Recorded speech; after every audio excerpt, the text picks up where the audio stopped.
மழை நனைந்த ஒரு நகர தெரு. அங்கு கிழிந்த ஆடையுடன் ஒரு பிச்சைக்காரன் அமைதியாக உட்கார்ந்திருக்கிறான். அவன் பெயர் ராமு. வாழ்க்கை அவனை முற்றிலும் சோதித்துவிட்டது. ₹1 இருந்தாலும் போதும், பசிக்கிறதண்ணா. ஒரு காலத்தில் ராமு ஒரு சாதாரண தொழிலாளி. ஆனால் ஒரு விபத்தில் வேலை, வீடு, குடும்பம் அனைத்தையும் இழந்தான்.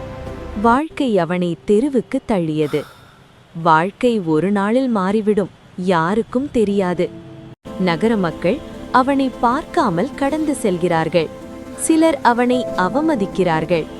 அவன் மனம் உடைந்தாலும் அமைதியாக இருக்கிறான். ஒரு சிறிய பள்ளி மாணவி அவனிடம் வருகிறாள்.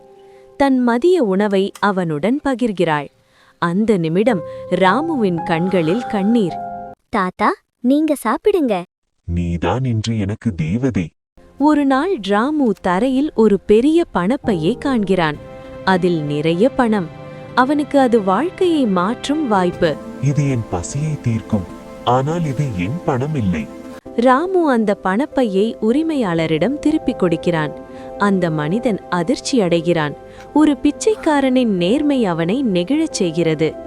இவ்வளவு பணம் இருந்தும் எடுத்துக்கொள்ளவில்லை. நான் ஏழைதான், ஆனால் திருடன் இல்லை. பல வருடங்களுக்கு பிறகு ராமு மீண்டும் மனித மரியாதை பெறுகிறான். அவன் வாழ்க்கை புதிய பாதையில் தொடங்குகிறது. இனி பிச்சை வேண்டாம், என் நிறுவனத்தில் வேலை செய்யுங்கள். இது எனக்கு மறுபிறவி போல. சில மாதங்கள் கழித்து ராமு நல்ல வாழ்க்கையில் இருக்கிறான். ஆனால் அவன் பழைய தெருவை மறக்கவில்லை. அங்கே இன்னும் பசியுடன் இருக்கும் மக்களுக்கு உணவு வழங்குகிறான். நான் பிச்சைக்காரன் இருந்தேன், ஆனால் கருணை என்னை ராஜாவாக மாற்றியது. பணம் மனிதனை பெரியவனாக்காது. நேர்மை மற்றும் கருணைதான் உண்மையான செல்வம்.